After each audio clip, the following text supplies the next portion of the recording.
You are now tuned in to Go Time Dolphins with Charlie Touche and Kadeem Simmons, the Miami Dolphins podcast that's for the fans and by the fans. Gotta make them lose their mind when it's your time. And it's show time. Going all out when it's go time. Go. I ain't wasting no time. Gotta make them lose their mind when it's show time. Cause it's your time. Lay it on the line when it's go time. Go. Don't waste no time.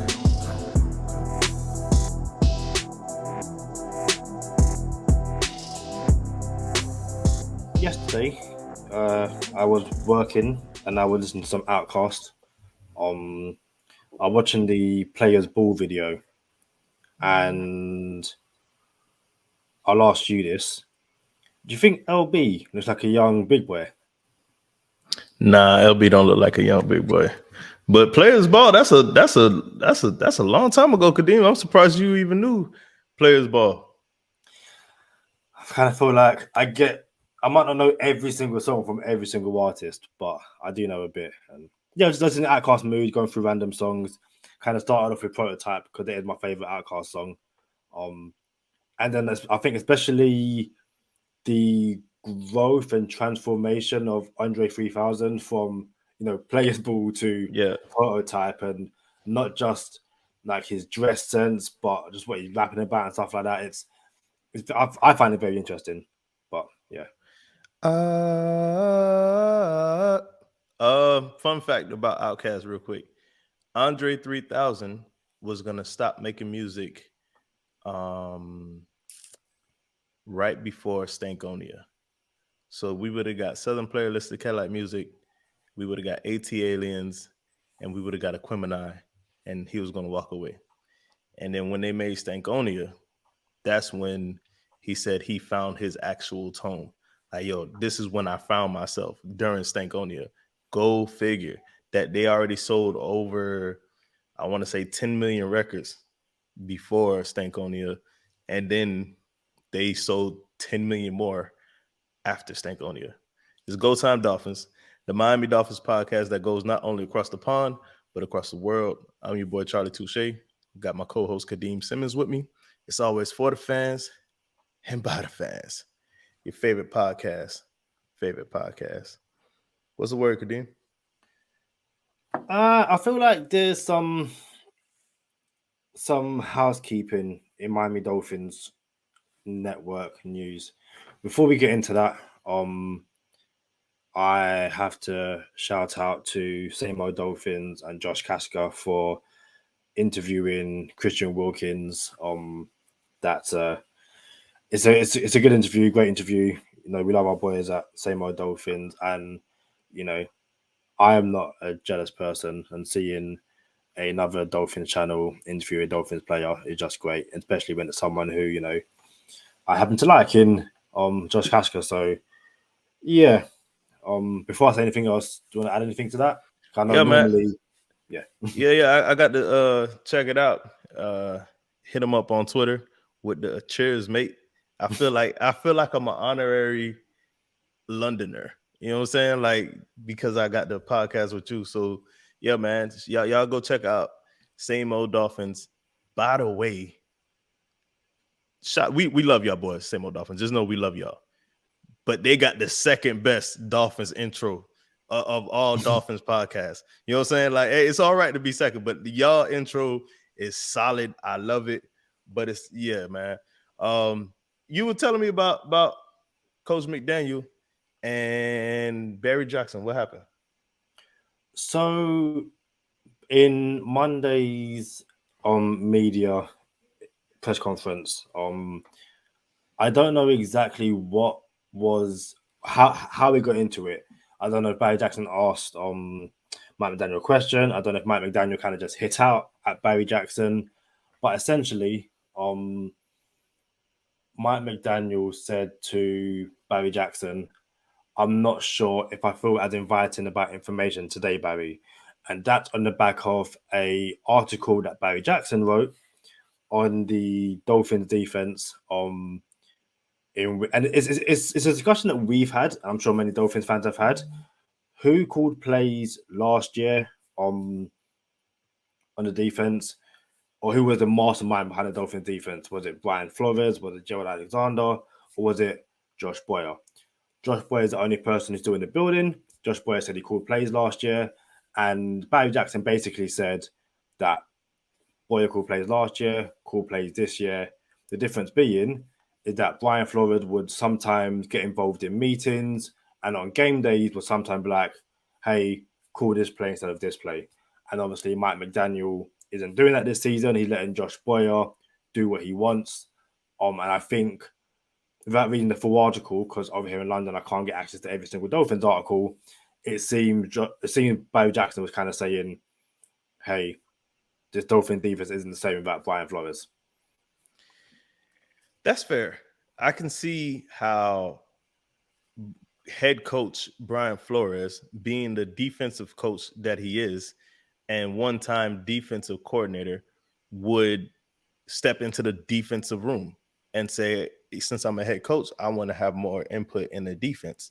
I can see how that happens pre-game and making up the game plan and stuff. And then even during the game, you see the flow of the game. You see what you want, what you don't want. If you're the head coach that was a DC or is a defensive minded guy, you're going to put your input in like, hey, let's do this instead. And I got to imagine it's the same for offensive coordinators. If you're an offensive coordinator or offensive minded coach that used to call plays, but you're not calling plays on your own team, and you have an OC that calls his own plays, and you see the flow of the game isn't going like you would want it to, you're probably going to have some input in there. You're probably going to go into the offensive room more often during that week and say, you know what? This is what I like this week. What do you think? I.e., Eric Bieniemy and Andy Reid. Like, you could see they take turns calling plays. But that's an interesting dynamic that, you know, the media and the head coach of the Miami Dolphins don't like each other or aren't feeling each other.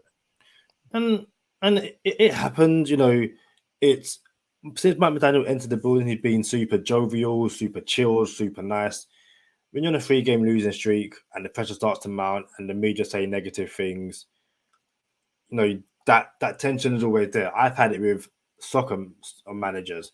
One thing I will say about it before I kind of quickly say something is I see this as Mike McDaniel kind of saying, don't be taking those shots at my coaches.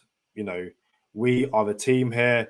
If I mess up, we all mess up. If he messes up, do you know what I mean? So it's nice to see McDaniel kind of stick up for his coordinators, and hopefully this battle, not this battle, but this, you know, McDaniel doing this for Boyer gives Boyer some confidence that, you know, he can step up.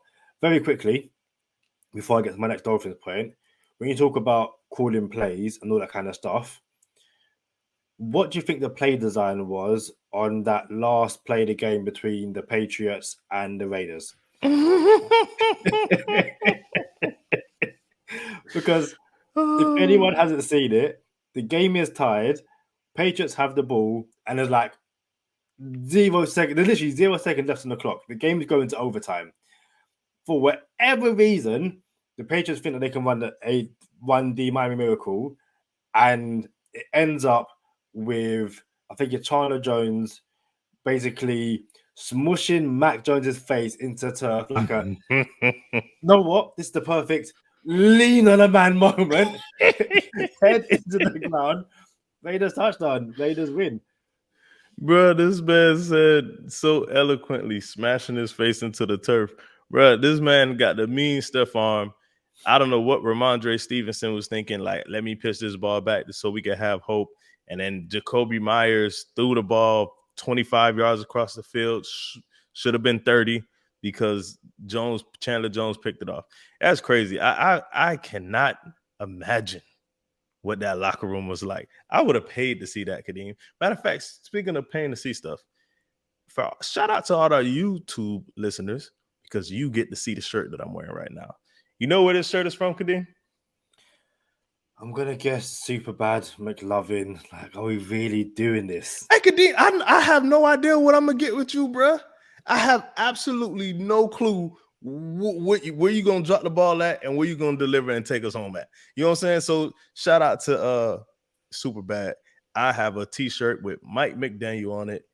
It's the McDaniel shirt, not the McLovin shirt. Same exact driver's license from Superbad with McLovin, but instead it says McDaniel. This is a treasure right here. But anyway, I'm surprised you've seen that movie, Kadeem.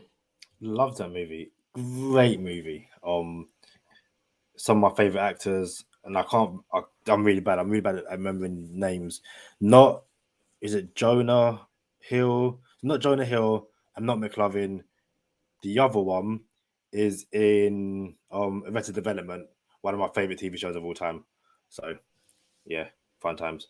Bruh, so we got a little conundrum. The Miami Dolphins are going in the wrong direction.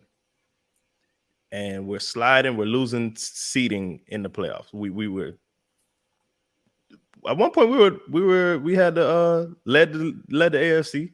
We had the 1 seed. Then we fell to the 2 seed. Then we started falling. And now we are currently the 6th seed in the playoffs. It's not all bad though, Kadeem.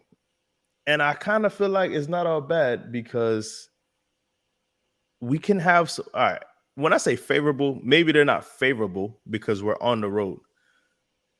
But can you imagine a world, Kadeem, where you have to play 3 road playoff games, and the 3 road quarterbacks you have to play are Joe Burrow, Patrick Mahomes, and Josh Allen? Can you imagine that? Can you fathom what that would go like, bro? I think for looking at the way the AFC is set up for the next 10 to 15 years, Miami fans kind of know that to reach the Super Bowl, you're playing at least one of those quarterbacks. Obviously, at least 2 of them. At least 2 of them. Yeah. I'm thinking in the best case scenario, the Dolphins are the 1 seed, so they have the bye, and then the next, like, you might get a bad team, you know, like if things work out basically. But right. Yeah, so it's one of the situations where the Dolphins can't avoid these quarterbacks, you know, and I think listening to US national media over the past few days, even though Miami lost against the Bills, there's a newfound respect for them. It's like, okay, Miami and Tua went to Buffalo and nearly came out of a win. They didn't lay a duck. This Miami team are going to be scary. And I think, again, like you were saying before about not being scared to play any team on the road, I think this Dolphins team can definitely take confidence out of, or can be confident if they have to go on the road and play Joe Burrow, Patrick Mahomes, and if you're watching on YouTube, you'll see me flex my finger. For anyone who doesn't know, I dislocated my I dislocated my. You dislocated what? My little finger, my left little finger. So if you're watching on YouTube, I can't straighten this finger. It's permanently bent. But the pain in my finger right now feels like I just dislocated again. I haven't even done anything. What you're saying is you just suffered an injury while we're recording, and you're questionable to return. Questionable? Listen, I'm still on the play. I've caught the ball. As I've caught the ball, I've clearly hurt my finger. But I'm not gonna drop down to the field. I'm not gonna wave it off and then go to hospital as my teammates win a game to progress to the next round of the playoffs. Like some people on this podcast, I'm gonna keep on playing. You heard me say ow. You heard me kind of wave it off. I'm all good. But yeah, listen, it'll be amazing if the Dolphins knock off. I know it is as well. If the Dolphins knock off Joe Burrow, Patrick Mahomes, and Josh Allen on the road, Super Bowl is all ours. So I think you hit the head on the nail of the coffin. You know what I'm saying with that one? Because what's going to happen is we're going to have to play these boys all the time. You're going to have to play Justin Herbert. You're going to have to play Joe Burrow. You're going to have to play Pat Mahomes. You're going to have to play Russell Wilson. You're gonna have to play. You know what I'm saying? Well, I mean, in the next 4 years, you're gonna have to find these boys. You're gonna see them. Even if you get a home game in the playoffs, you go 2 seed, you get a home game. You're gonna have to play them. It's just about where you're playing them. And eventually, we're gonna start getting 1 seeds, Kadeem, and I'm gonna like it. But you're still gonna have to play these boys. Now it's just about right now. We just have to play them on the road, which I don't love. But bro, let's be real. For everyone who was talking all the smack about the Titans in the playoffs in the cold weather, but do you fear Tennessee? Like, you see how unsure we were, the uncertainty we had going into the Tennessee game last year. Do you have that same uncertainty going into Tennessee this year? I don't. No, and I think it's something, you mentioned it. Dolphins fans have mentioned it since Tua got drafted, especially after the first year and especially after the second year. And you said it again on the last episode. Tua didn't have a team. And again, no disrespect to any of the Miami Dolphins players that played on the offensive side of the ball over the past 2 years with Tua.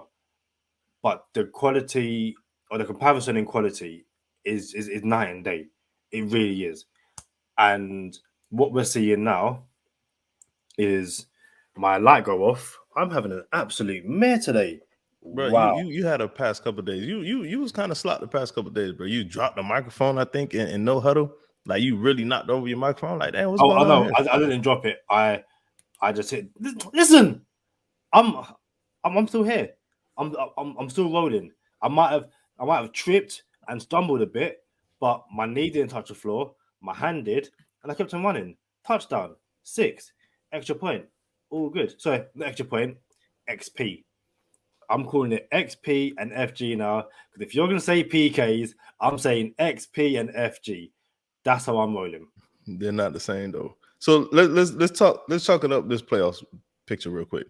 The Miami Dolphins have Green Bay at home this Sunday. We have the Jets. No, I'm sorry. We have New England at New England the week after. And the last week of the season, we have the Jets back in Miami.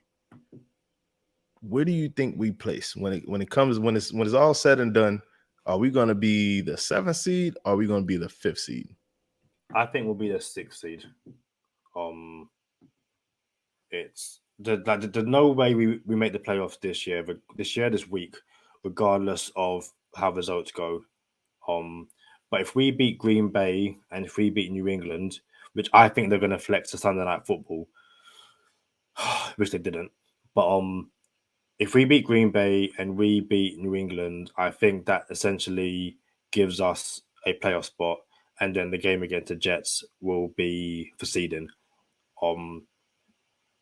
So yeah, I think we end up with up to the 6th seed. That is my guess. So right now, if we were the 6th seed, we would play Cincinnati at Cincinnati. And I said the last podcast without knowing that was how the seeding was set up. At least we get to see the game this time, because we wanted to see Tua on a streak versus Burrow, and Burrow was not playing the best at the time. Actually, they was playing slop, and everybody said the Bengals were finished. Matt, we could have put the head in the nail of the coffin that week for the cats, the kittens, right? So now we're gonna get a healthy Tua. We're gonna get Burrow. We're gonna see what it's like. We got to win these games first. Let me not get ahead of myself. We got to see we got to win these games, but then we're gonna get what we thought we were gonna get in week 4. So I don't mind going to Cincinnati and playing a real game this time.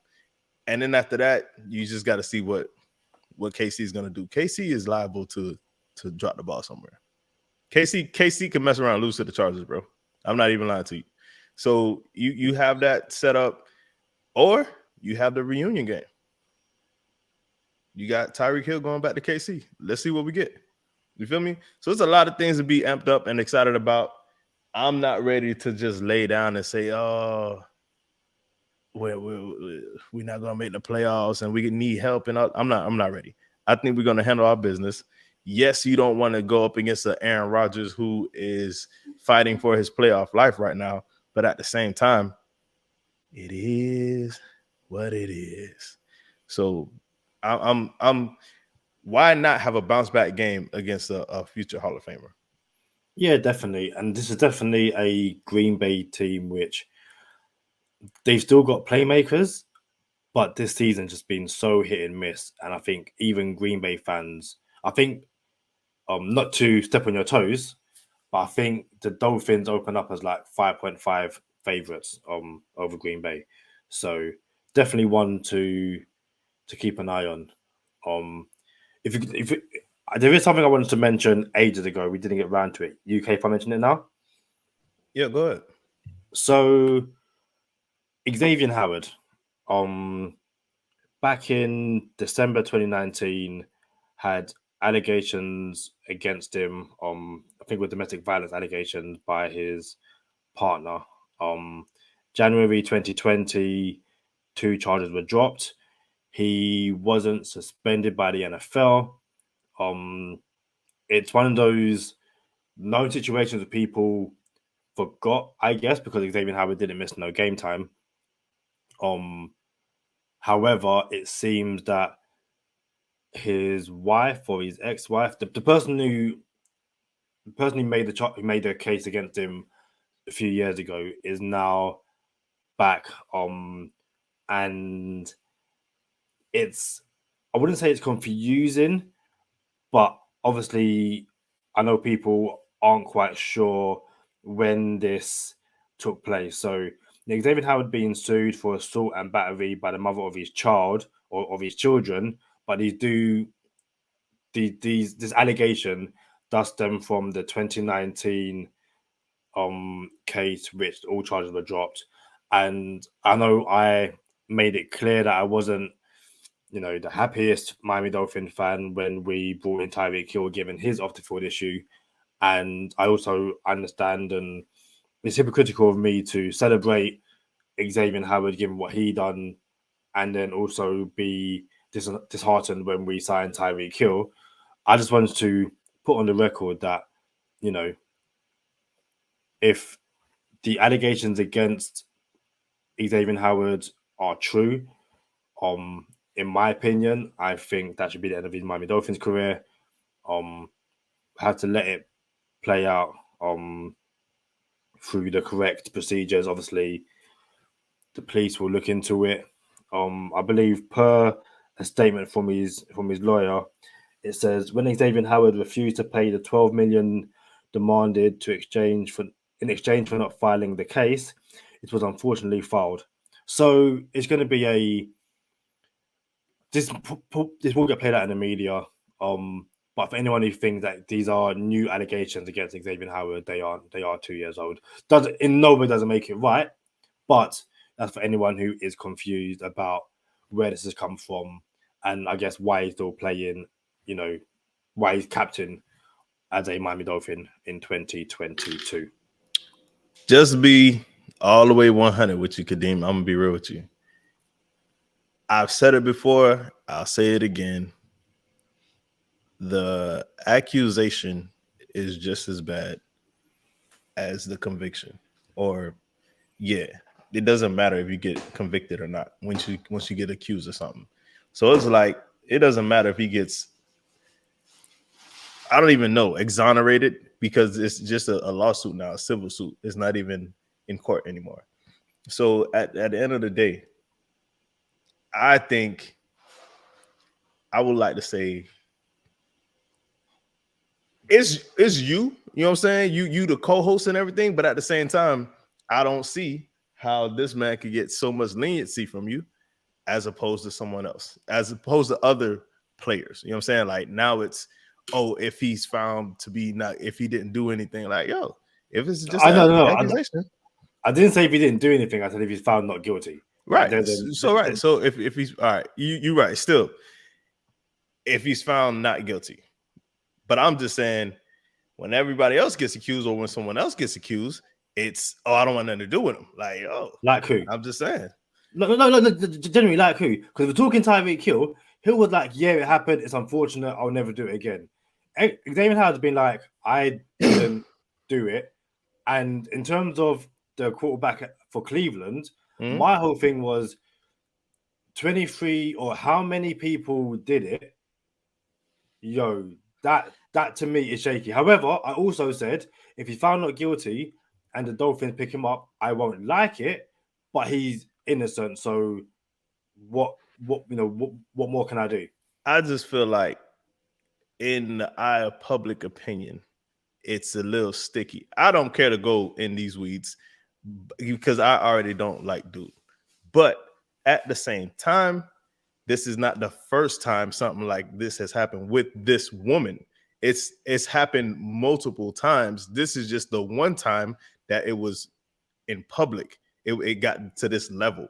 So, I mean, if for you who wants to follow trends, I mean, what they saying in the if LB was here, he could tell us like 1 something and 2 is a something and 3 is a trend, whatever. Like it happened before.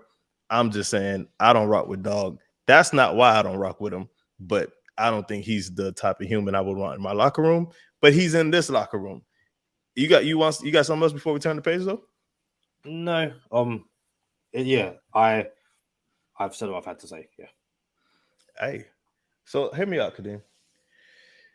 I think when we talk about the run game of the Miami Dolphins, Raheem Mostert, from what I understand, and we could probably get the facts on this, but he rushed over 100 yards in the first quarter.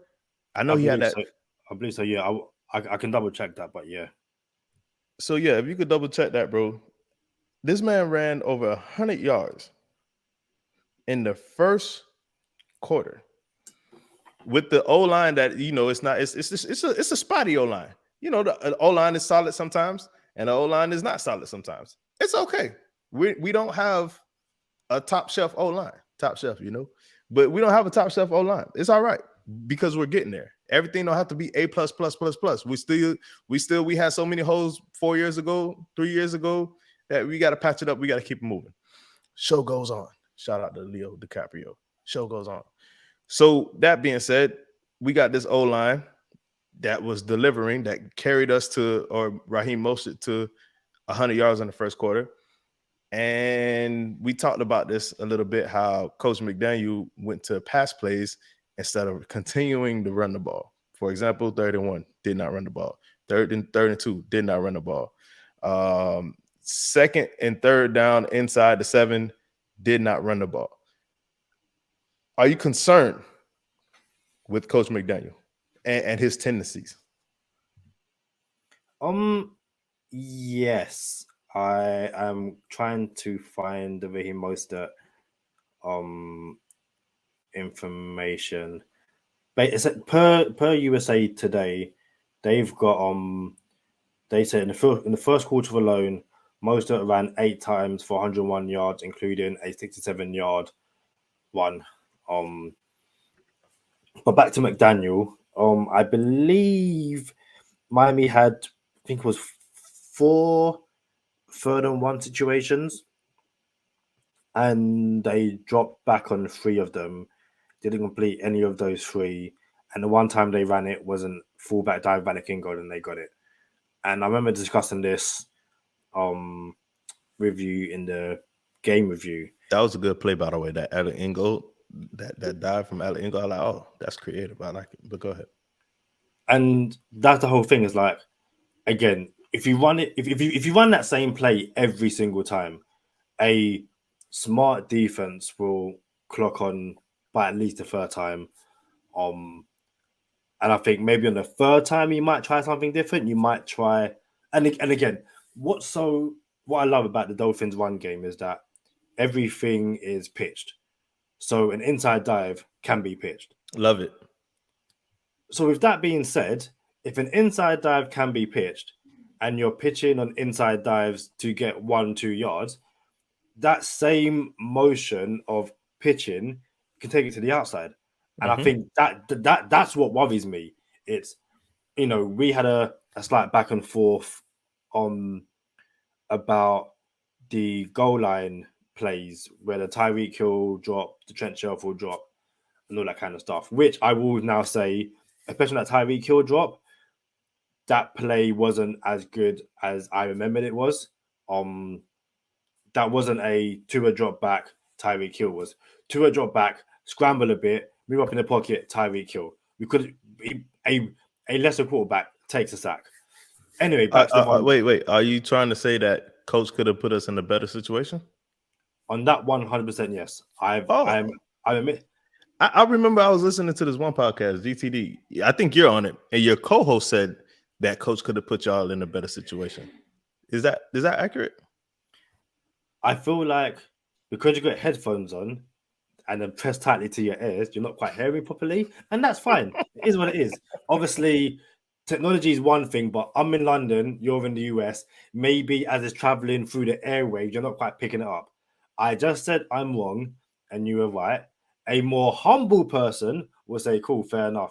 But it is what it is. I did not hear you say I was wrong. You were right. I didn't hear you say that. It sounded like you were trying to say that, but without saying those words. Which you don't have to say you was wrong, but because you didn't say you was wrong, I was like, "Oh, I just wanted to clarify what you were trying to say for the people." Those headphones are a bit tight, and it's cool. It is what it is. For the people. But yeah, I'm worried with McDaniel's plays, but as I've said for the past few episodes, that worry always has situations where it's like 3rd and 4, 2 drop back, goes deep, it's touchdown. It's like it's a very hit, in my opinion, very hit and miss. I do, and like I've said, and I'll say it again here, I do think there are some, to use a baseball analogy, some singles and doubles which Mike McDaniel can take on even second down, second and 1, 3rd and 1, especially on 2nd and 1. Try one at the middle. Trust your offensive line. Trust your running back to gain 1 yard. If on 2nd and 1 you don't get 1 yard, I'll be less angry if you try something else. Flip side to that, if on 2nd and 1 you go deep, it doesn't work, I beg you on 3rd and 1, just try run the ball.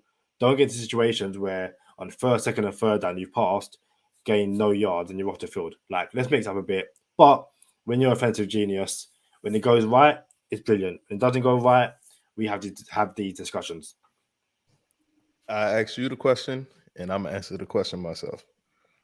Last podcast, I powdered on kind of thick on Coach McDaniel.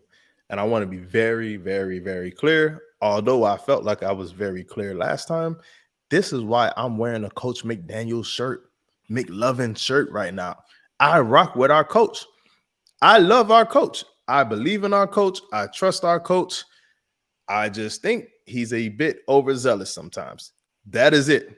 Now, that being said,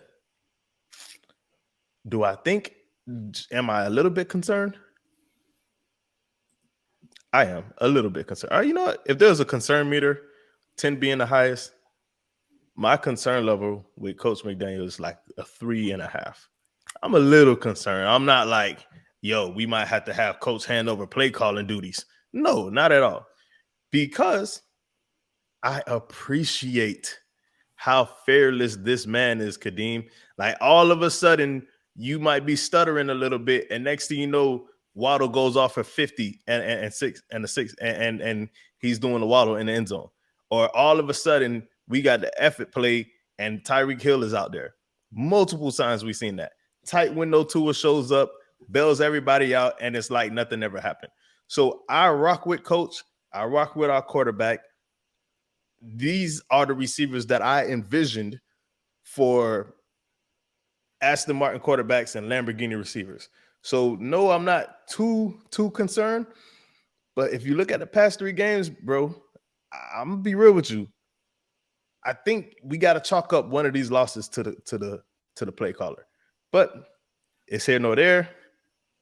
We got 3. I don't want to say must-win games, and I don't want to say tough games, but we got 3 games ahead of us. Shout out to friend of the podcast, Javon Holland, because he wore a 1 game at a time t-shirt in aqua and orange today at the podium, or yesterday at the podium. I thought it was the hardest 1 day at a time shirt I ever seen. I'm trying to get one of those. If y'all can tell me where I can get one, let me know. Yeah, I think there's definitely, without a shadow of a doubt, two must-win games for the Dolphins to win the playoffs. If the Dolphins beat the Patriots and the Jets, they will make the playoffs regardless of the result against Green Bay. So I think there are definitely two must-win games in that situation. Obviously, if the Jets continue to Jets, and New England want to keep throwing away games, I don't know the math. There might be a situation which the Dolphins sneak in via the back door, but no one wants that. One last thing on the New England franchise. This is per at Dolphins Talk Tom, Tom Ernest. Tua is tied for the lead in NFL with passes that travel 50 plus air yards. Did you see what Bill Belichick said at the end or after the Raiders game about why they didn't go for a Hail Mary? I didn't. He essentially said Mac Jones can't throw 50 yards. And yeah. No, he didn't say that. What did he say? What did he say? Hold up, Kenny. What movie is this from? What did he say? I will get the exact quote. What movie is that from, Kadeem? Oh, what movie? What did he say? Couldn't tell you. Friday. When Craig was talking to Smokey, and Smokey, like Big Worm said, man, he said he gonna kill us, man. Oh, yeah. Okay, yeah. All right, go ahead. So Bill Belichick was asked, obviously after the game, why didn't you go for a Hail Mary? And said, yeah, Belichick said couldn't throw it that far. No. Belichick exact words were couldn't throw it that far. And per this report, it says Jones has one pass over 50 yards in his career, a 75-yard touchdown to Kendrick Bourne. And on that one, Jones threw the ball 30 yards in the air and Bourne ran the last 45 after the catch. I'm done with McCorkle Jones. I did not have him top 20 on my list, unlike some other people. I'm just saying, boy, like, yeah, I cannot wait for the quarterback rankings of 2023, bro. You know how we got Two Shades 24, we got the CTE edition of Go Time Dolphins. We got a couple shows that are like, it's kind of ours. I kind of like it. Like, oh, once a year we do kind of stuff like this. Bro, I cannot wait for the quarterback ranking episode. It will be epic. But y'all know what time it is. Stay positive. Test negative. For Kadeem Simmons, I'm Charlie Touche. Thank you for tuning in this time. Make sure you catch us next time on Go Time. Already. They mind when it's your time. And it's show time. Going all out when it's go time. I ain't wasting no time. Gotta make them lose their mind when it's show time. Cause it's your time. Lay it on the line when it's go time. Don't waste no time. Gotta make them lose their mind when it's your time. And it's show time. Going all out when it's go time. I ain't wasting no. So you showing your bit finger, Kadeem? Yeah, man. Just listen. I played on. I definitely went hospital for that one. But we were up something like 10-1 and the game was finished. So I'm allowed to check out when my team winning that much. I've done my job. I'm allowed to go get my finger back in place. Hold on. So you was up 10-1 in a soccer game? Yep. And they didn't pull you? No. I was the manager. So you stayed in at goalie at 10-1. No, so when you say they didn't pull you, they was me. I pulled myself. I was like, I'm gonna go get my finger checked out. Game was done. Is what it is. You can sip your drink all you want. Like I said, I had done my part. We had won the game comfortably. I'm allowed to go thing. You ran, slipped, hurt your finger. How did I slip, bro?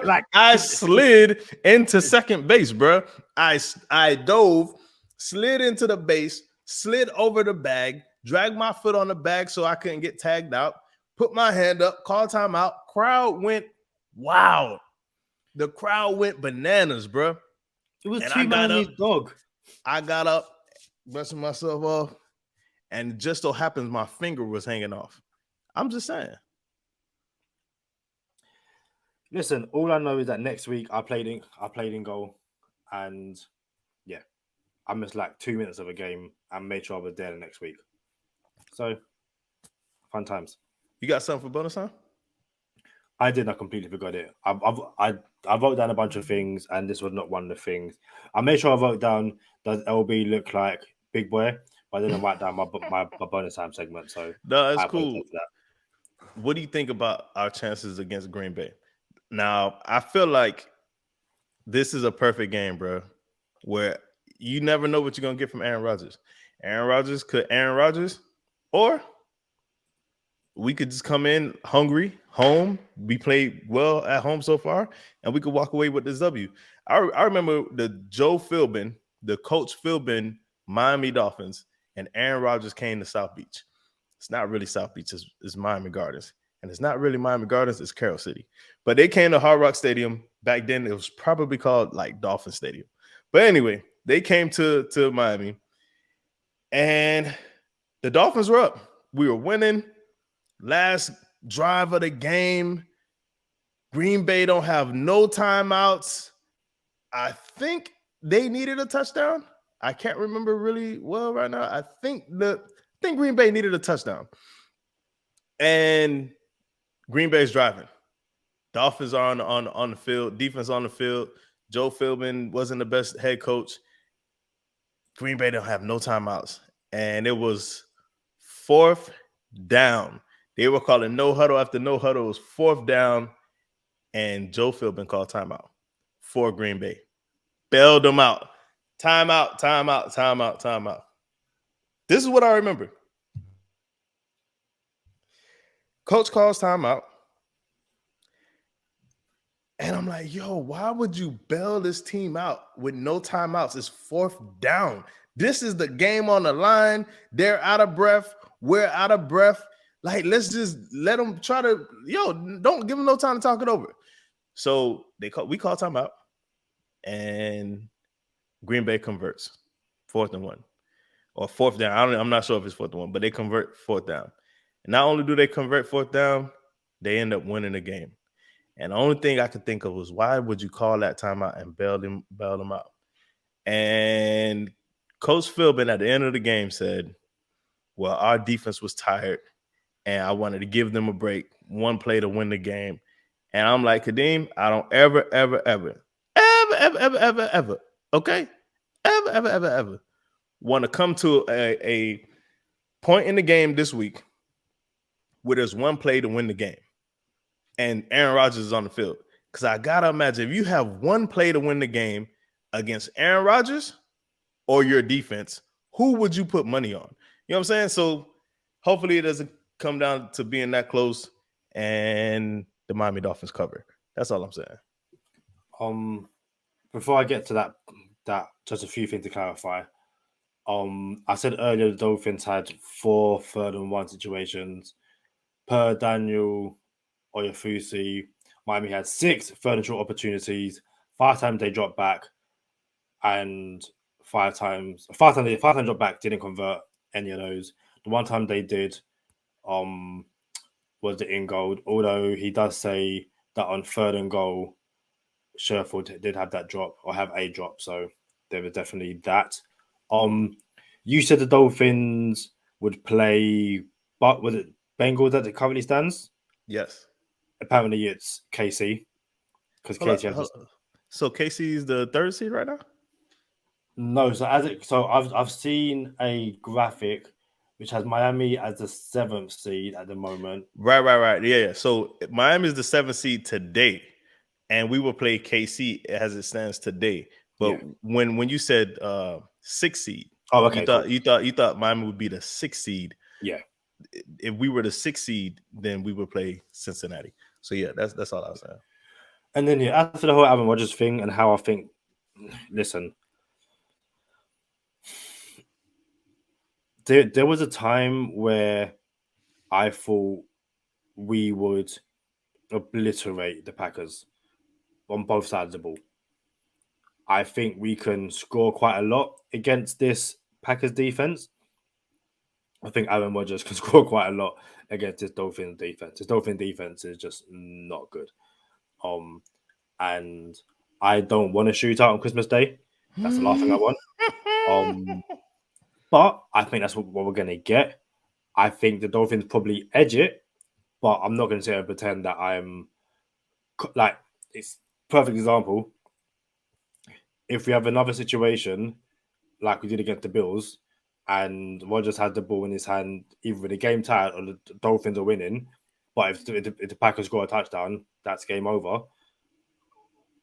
I'm expecting Aaron Rodgers to score a touchdown for two reasons. One is Aaron Rodgers will find a way, and